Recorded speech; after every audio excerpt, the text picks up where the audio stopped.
I'm on a quest to watch 100 time loop movies, and along the way, I'm sharing my thoughts on a bunch of different ones. This is Goodnight Rita, a series I've been making for quite a while now. We started with a deep dive into the granddaddy of time loop movies, Groundhog Day, and we've gradually expanded into lots of different media examples. In recent episodes, I feel like we've strayed a bit far from the path. We're going to kind of realign the mission here ahead of my huge spreadsheet episode. And I'm also going to show you 4 different examples from the world of straight-to-TV kids movies and Hallmark holiday romances. You gotta be one with your ride, are you fluid? Oh yeah, I'm as fluid as milk. Well then roll up over here and share some skin, bro. I get a lot of comments, making recommendations, and also asking what counts and what doesn't. There are a lot of time travel movies out there that aren't really loops. There are stories that feature time loops but have nothing to do with character growth or romance. And there are films that show multiple versions of events but approach it more like an experimental anthology rather than an explicit time loop.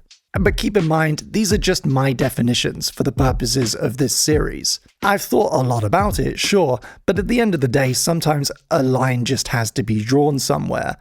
So the way I've been approaching this is I kind of have 3 big buckets. The main category is what I call true groundhogs. These are strictly repeating loops, often a fixed length like a day or linked to a character's death. In the closest adhering examples, the loop will be unexplained or only partially explained. In others, it might have a distinct cause. What matters more is the story format, seeing the same events repeated again and again, with a character able to observe how their behavior can change things. It's often linked, implicitly or explicitly, to character growth and or romance. We're talking Palm Springs, we're talking Tiny Perfect Things, and most of the television examples I've talked about. Then there are what I'm calling Groundhog adjacent. These examples will feature repeated events that have a similar narrative effect to a time loop, but technically aren't. Or they'll feature what is technically a time loop, but maybe it only happens once or twice, or it shifts, or it's deployed to serve just a really different kind of story that bears no thematic resemblance to Groundhog Day.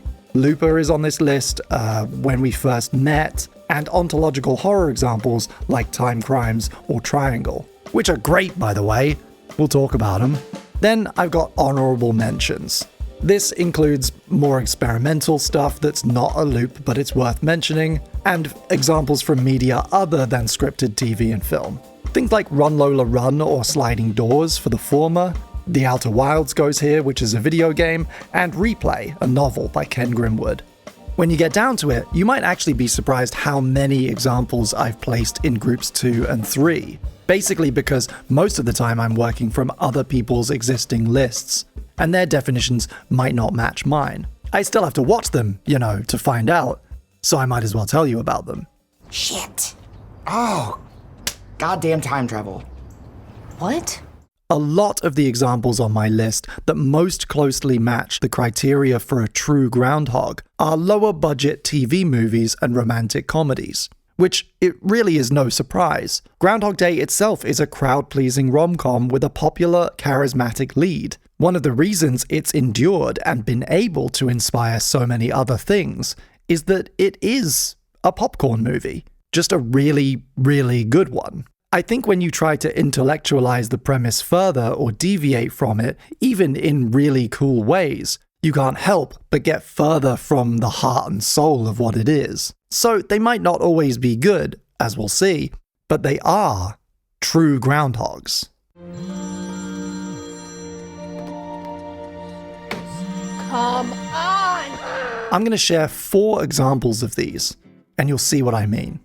First up, Christmas Every Day. This is a 1996 TV movie that originally aired on The Family Channel. It was directed by Larry Pierce, written by Stephen Alex and Nancy Silvers, based on the short story of the same name by William Dean Howells. It doesn't bear much resemblance to the original story, except that it does, in fact, feature Christmas happening every day. It was produced by Gary M. Goodman and Barry Rosen, and it was later remade as Christmas Do-Over in 2006, which I haven't watched yet, but I will. It stars Eric Von Detten as Billy Jackson, an insufferable, grumpy teenage asshole who hates Christmas. Merry Christmas! Christmas. I hate Christmas. It has a pretty rough opening 20 minutes I wasn't sure I was going to get through, but it does improve once the looping starts.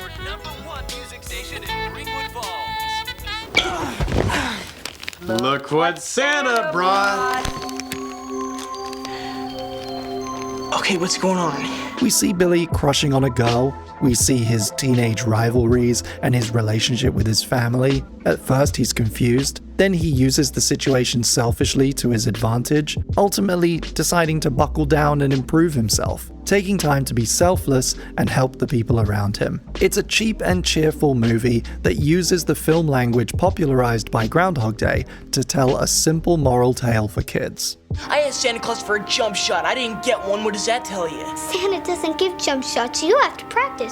Then I watched The Last Day of Summer. This is a 2007 Nickelodeon movie directed by Blair True, written by Kent Pierce, and produced by Tina Stern.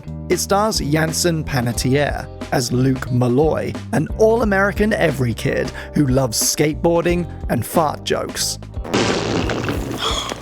Oh, that's so rude, dude!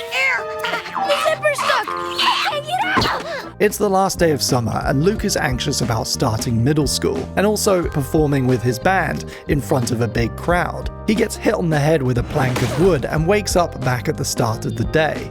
We watch as Luke goes through a similar journey, pulling pranks on bullies, crushing on a girl, getting better at skateboarding, and finally overcoming his fears. This is very much a kids' movie, more so even than Christmas Every Day, which at least had a storyline about the parents. It's playful with its premise, but it never gets too complex. It has this half-baked butterfly cocoon motif going on throughout, and this magical little girl, the Nana Schlieffen of Luke's journey, who seems to remember things from previous loops. Otherwise, it's just a perfectly average Nick TV movie that I would have enjoyed when I was 10. Every single day is a holiday, but it's the end of summer. Can't wait till next year. Moving into more adult, or at least all ages territory, we've got 12 Dates of Christmas. This is a 2011 ABC Family movie, directed by James Heyman, written by Janet Brownell, Blake J. Harris, and Aaron Mendelsohn. It was produced by Beth Miller and Sally Newman. It stars Amy Smart and Mark Paul Gosselaar. Smart is playing Kate Stanton, a selfish and resentful advertising agent who falls over in a department store on Christmas Eve and gets stuck living the day 12 times, corresponding to the 12 days of Christmas, complete with visual Easter eggs that make reference to the lyrics of the famous carol. Character-wise, Kate starts her journey in a similar place as Phil from Groundhog Day, although arguably far less likable. Nothing is like it used to be. If it was, Mom would still be alive. I'll get it. And we see her grow and change over the course of the movie. We see her sad attempts to win back her ex and her blossoming romance with Miles, who starts out as a blind date. For the most part, this movie is about as good as you would expect, but it is often very sincere and occasionally even pretty sweet. In true Groundhog fashion, Kate's journey of self-improvement is enhanced by the characters she meets along the way, becoming a kind of misfit holiday family that's hard not to smile at. And lastly, I wanted to tell you about Round and Round. This is a 2023 Hallmark Hanukkah movie, directed by Stacey N. Harding, written by Tamar Laddie, and produced by Charles Cooper and Alan Lewis. It stars Vic Michaelis and Brian Greenberg. Nerds will recognize Michaelis from Dropout's Game Changer and Very Important People. Vic plays Rachel, a young woman who finds herself caught in a loop, living the night of her parents' Hanukkah party again and again. Her grandmother is trying to set her up with Zach, which doesn't go so well. But as the loop progresses, she finds herself leaning on him for support in solving the problem. We are stuck in a time loop together. Oh, we're stuck. You and me, and you said you'd help me get out of it. It's a surprisingly compelling example. It plays on the 8 days of Hanukkah rather than the 12 days of Christmas. The characters have a fun metatextual awareness of existing movies and comic books. They even spend time with some of Zach's friends in a comic shop trying to figure out the solution. But I never personally found this to be too disruptive to the fiction. See, I thought I was Andy McDowell. You were not Andy McDowell. So I'm Bill Murray? I'm Andy McDowell and Bill Murray, and you're the alarm clock. Can I at least be the Groundhog? And the reveal at the end, although incredibly cheesy on paper, I think is actually pulled off pretty effectively. When it comes to holiday-themed Hallmark, ABC, straight-to-TV examples of the formula, this was one of my favorites. And I think if you had to watch one of these and you're over the age of 10, I'd say do this one. So by now, hopefully you start to see the common factors that define what I'm calling a true Groundhog. Magical realism that deals mostly with romance or character growth, positive, light-hearted stories, and a narrative or visual style that emphasizes repetition. And you get bonus points if you include a few key moments. The confused first realization. Okay, Dad, if this is about last night, some kind of punishment, I'm really sorry. Wait. You guys are messing with me, right? I'm sorry, what day is it? God, it's a dream. It's gotta be a dream. The annoying thing that happens every single day. It can be a person like Ned, it can be something that gets broken or dropped. Sorry, sir. And the all-important, I can do whatever I want montage.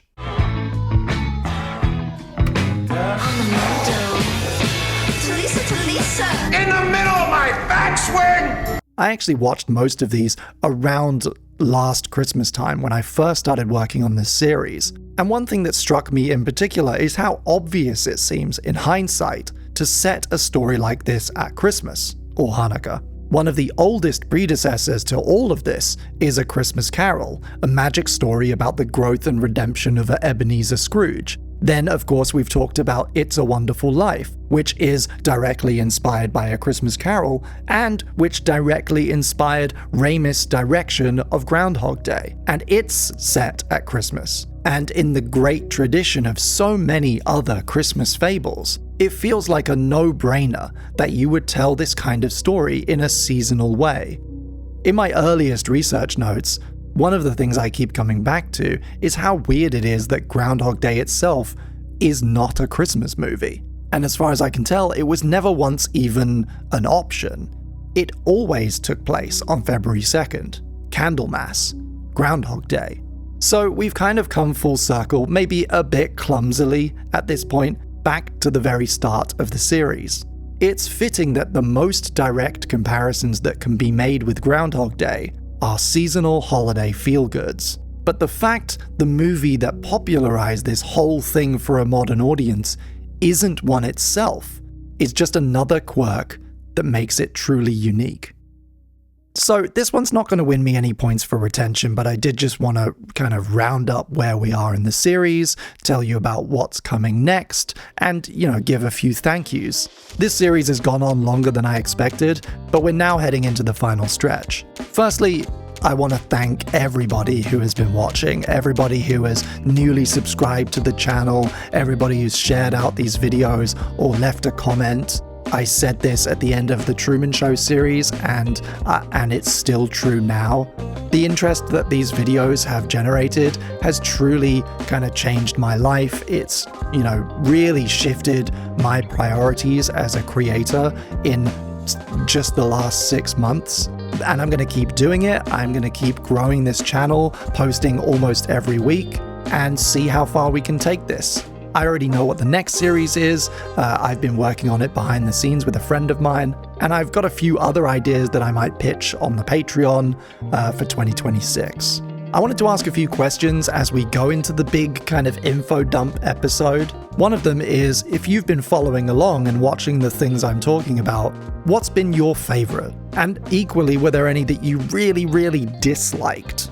Or that you expected to enjoy, but for some reason you didn't? Are there any time loop movies you think fit into this series that deserve their own video, but maybe I haven't done it? Let me know in the comments. If you're still watching at this point, that means you're a core audience member on this channel, and I want to encourage you to join our Patreon. It really helps me out, and you're going to get a preview of what we've got coming. I'm also going to share loads of my research documents and scripts and stuff as PDFs over there if you're interested in that. Being a member of the Patreon also gets you access to members-only sections of the Discord. This is episode 15. of Goodnight Rita, which is nuts. I didn't think it would go on that long, but I'm really glad it has, and if you've missed any of them, you can find every episode in a playlist on my channel.